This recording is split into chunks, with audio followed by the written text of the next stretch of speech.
Spiny! No!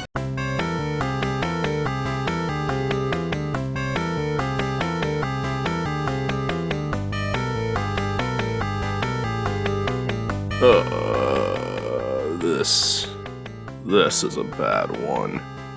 I need to play Sonic. Sonic always helps with a hangover. O tak, wszystkie te jasne kolory i szybki ruch brzmią jak idealne lekarstwo na kaca. Bite me, it'll work. Jaką masz tam grę? I don't really remember. I always just pick up the controller and some Sonic game comes on. What the fuck?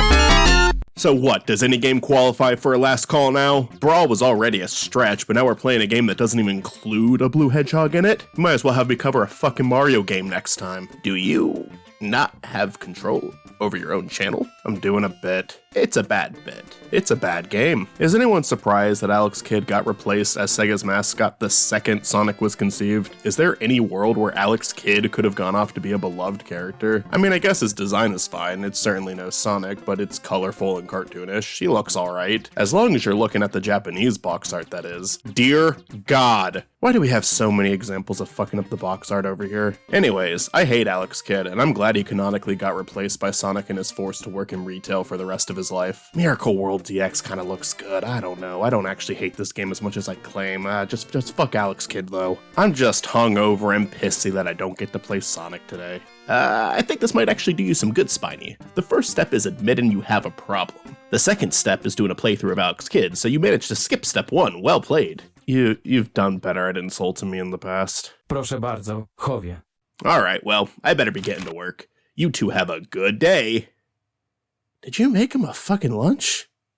The fuck is going on today? I've never played any other Alex Kidd game. I don't know how people feel about Enchanted Castle versus Miracle World, or The Lost Star, Tech World, etc, etc. Well, actually not that many etceteras, this series didn't have that many entries. But you know, etc. This was my first Alex Kidd experience, and I will say the game has ambition. There's a lot of different ideas in this game. There's a lot of different types of enemies with different abilities. There's a mini-game that you use to unlock different items, some of which can change the experience of a stage significantly. There's a really long final level that essentially takes up half of the game. There's a decent bit going on here. The issue is I don't think the game really perfects any of these different ideas it's throwing at you. In fact, some of them are kind of lame or even insufferable. Sonic is pretty simple when you really look at it. I mean, there's a lot to the level design, and different entries play around with different power-ups and abilities, but in most cases, especially with classic Sonic, you can have a very simplistic experience with the game. Hell, when I played those games as a kid, I didn't really realize how many options I had about how I wanted to clear a level. Where with Alex Kidd, there's just so much that the game expects you to mess around with. If you can find one online, or just so happen to have one for whatever reason,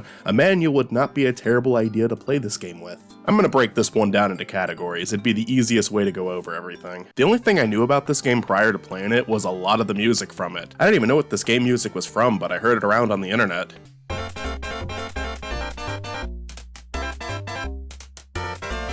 Run it back.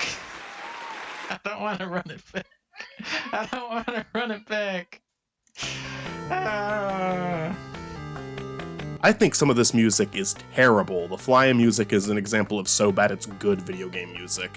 Kinda like the Sonic Spinball menu music, or the Funhouse theme in that Spider-Man animated series game.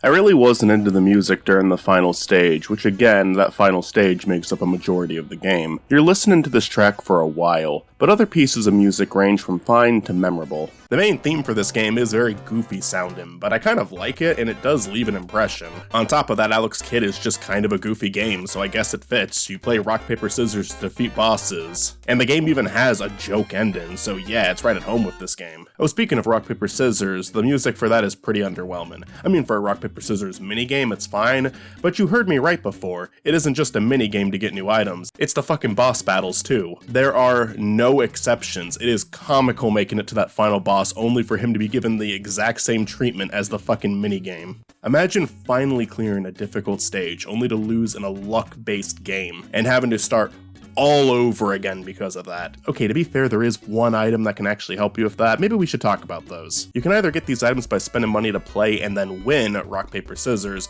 or you can find them in a gray chest, where the red chests just give you money. Although the gray chest will remember you if you try to open them again after a death, and they'll just throw bombs at you.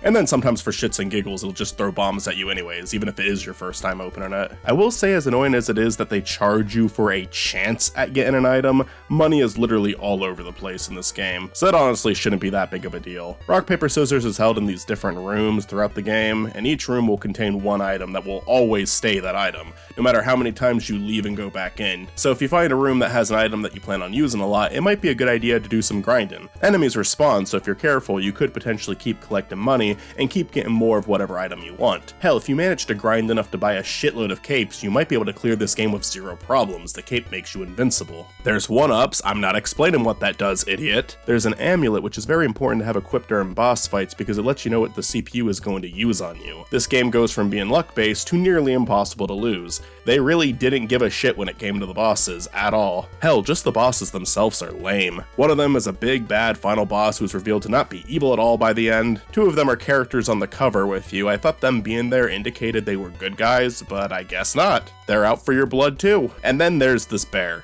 I like the bear, he's the only good one. Although it's still rock, paper, scissors, so it still sucks. There's the Sukopeko motorcycle. This is probably the most fun item to use. It just lets you speed through the enemy and crush enemies, you know, making the game more like Sonic really did it favors. But most of the levels are really not designed for this thing. You'll be stopped by something fairly quickly when using it. There's the Pettycopter, which is horrible to control and plays music that will make your ears bleed, as stated previously. This item sucks. It's mandatory in one stage, but you don't even have to unlock it to use it in that level, they just give it to you. It's a pain in the ass to control, and it moves much slower than any enemy coming at you, making for a pretty unbalanced and unfair experience. Like having to control where this thing is going while button mashing to keep it moving and shooting missiles, it's frustrating. It's a very frustrating level. And I can't even say that there's any other place in the game that would be good to use the damn thing. Like really early on, I guess you could fly over and skip a stage, but 1, where is the fun in that? And 2, I don't remember this copter even showing up in any of the early rock, paper, scissors minigames, so yeah, its only use is this mandatory stage, and the game would be better if the mandatory stage was not in there. I script these videos out. I have a script that I'm reading off, but for the fucking Pettycopter, I've been going off script for like the last 30 seconds. I can keep bitching about this thing, it's terrible. There's the pogo stick, which I think I hated using even more than the Pettycopter. There were so many instances during my playthrough I thought that the pogo stick was the solution to my problem, and it never jumped high enough for me. This thing is fucking worthless. And then finally we have Hermit's Cane, which allows Alex to walk in the air. According to the wiki page, no, he doesn't walk, he floats. If this were Gary's mod, he'd be in full T-pose formation right now. It feels like you're playing the game in debug mode when equipped in this cane. As low effort as this item was, it's definitely one of the more useful items. I would recommend having a few on you if you're able to. It can actually save you from getting soft locked or just help you skip past a part that you're not enjoying. It's a good tool, as lazy as it was both to make and use. And I fucking hate saying that, accusing developers or anyone working on an artistic project as being lazy. Way too many people accuse a project of being that with zero understanding of what goes into said art, and the insane deadlines workers are put under, but I just don't know what else to say about this. They didn't even make his legs move, it's quite literally just moving a PNG of Alex Kid around the screen. But still, taking all this time to include so many different items had to have had some effort.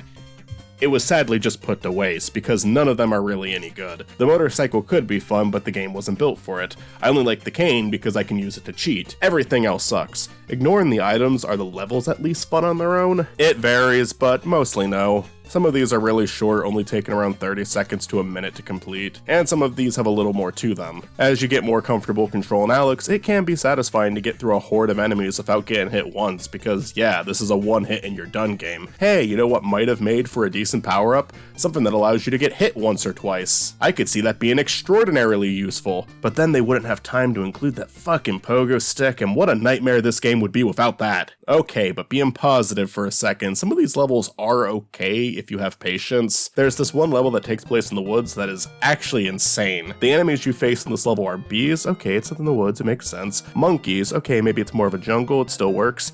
And serial killers. Nice. I mean, I guess the wood setting still works for that, but it's an escalation for sure. This level was the first one that I truly struggled on, like really struggled on. Without the rewinds, it took me a while to get through it, because there's a lot of stuff that can hit you. But I have to say, once I was able to clear it without cheating with the rewind button, it felt kind of good. There's a decent bit to interact with in this stage too. The serial killers are chopping down the trees so they can get to you, but if you punch the trees before they do that, they can actually shoot logs at whatever's coming towards you, and you can get the kill that way, if you don't want to risk getting too close to the axes. The stage has multiple lava pits you need to avoid. There are platforms in the area that you can jump onto to avoid the killers in lava, but then a new obstacle shows up with the bees flying around. But hey, if you think that's an easier thing to deal with, then you have that as a choice. The monkeys are a little bit trickier because they can climb up and down the trees, so you need to be careful, but you can also use this to your advantage. If nothing else is coming, just wait at the bottom of the tree. Time your attack right, and it's like they were never a problem in the first place. I think this is overall a pretty good level in the game. It's challenging, but it takes place fairly deep into the game. It has some length to it. You're not going to clear it within 30 seconds, but it's not ridiculously long either. And if you keep an eye out, there isn't a lot of stuff that's going to catch you off guard or trick you.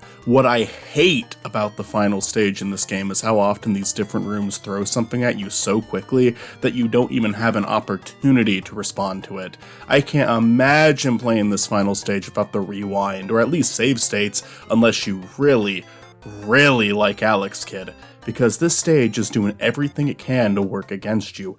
Its philosophy is similar to something like Cat Mario, where you're going to die many times, but not because the platforming challenge is challenging, but more so because it wants to trick you as many times as possible, up to the point where beating the stage is more of a memory game than it is anything else. Which I think wouldn't be as big of a deal if it wasn't for how fucking long this last level is. As you try to just learn the layout of the stage, you might die enough times to game over, and then guess what? You're going back to the very start. I had a couple of friends who had the "you don't get a new game until you beat this one" rule growing up, and don't get me wrong, I would have never owned a second video game if my folks had that rule, but imagine being the poor sap that got Alex Kidd in the Enchanted Castle and had to beat it before being able to get something else. Fortunately, we now live in the future, where options have increased. The Sega Mega Drive and Genesis Classics Collection is an amazing pack of different Sega titles, and will probably be my source for any non-Sonic Genesis playthroughs on this channel, and some of the Sonic ones, don't get me wrong, I used it for 3D Blast. Still owe a last call on that one. Two options that you have for each game is save state and whenever you want, and rewinding. I know that we've got a lot of purists out there that don't like these options, and I'm not one of them. I really like these options. Call it cheating or cheap if you want. I think with certain games, being able to learn how to play them properly with rewind-in assistance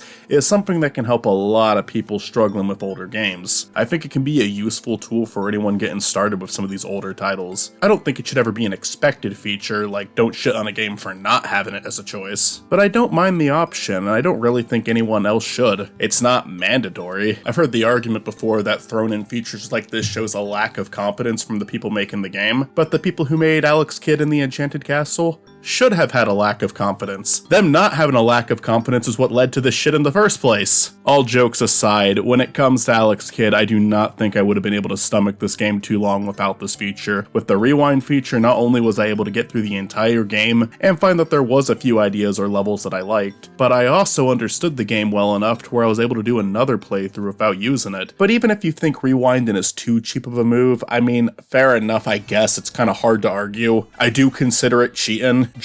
I don't know why you would be bothered by how someone else decides to play a game. But even if we just completely ignore the rewinds, I do think that the save states are also a pretty great idea. I never liked the fact that getting a game over meant going back to the start of the game. I already proved that I could make it this far. Why do I have to do it all again just because I'm struggling with this newer level? It's just wasting time for the hell of wasting time. I don't think this ever had a reasonable purpose outside of it being used for arcade games, which, okay, yeah, I mean, a game where the intention is getting the high score should not have a save state. I agree with that. But when the point of the game is to go on an adventure, well, why should I have to repeat parts of the adventure instead of learning how to get past the part I'm stuck on? Luckily, that was really only ever an issue with really old games. Most people nowadays know to not make you restart the entire game. Some games even offer a hardcore mode where you can play the entire game without getting a second chance, or at least having to start over when you run out of lives. But I really appreciate the save state being added to some of these older titles, because I think it makes it all the more easy for newer generations to appreciate these old games. I think a save state could be the difference between someone someone beating the final level in Alex Kidd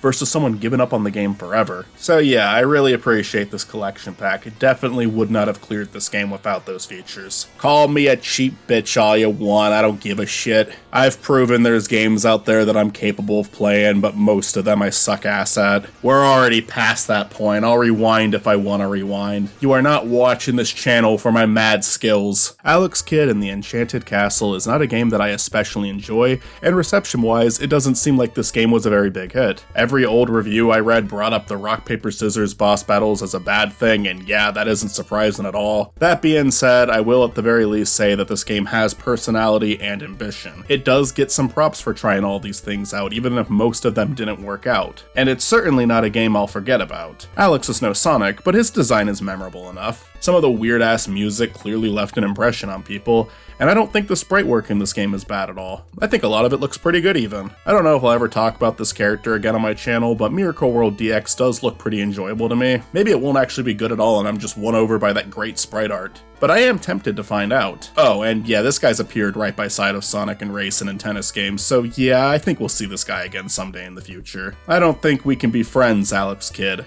but we can be more than not friends. Anyways, am I done being a sprite? Yep, cool. I never want to experience that again.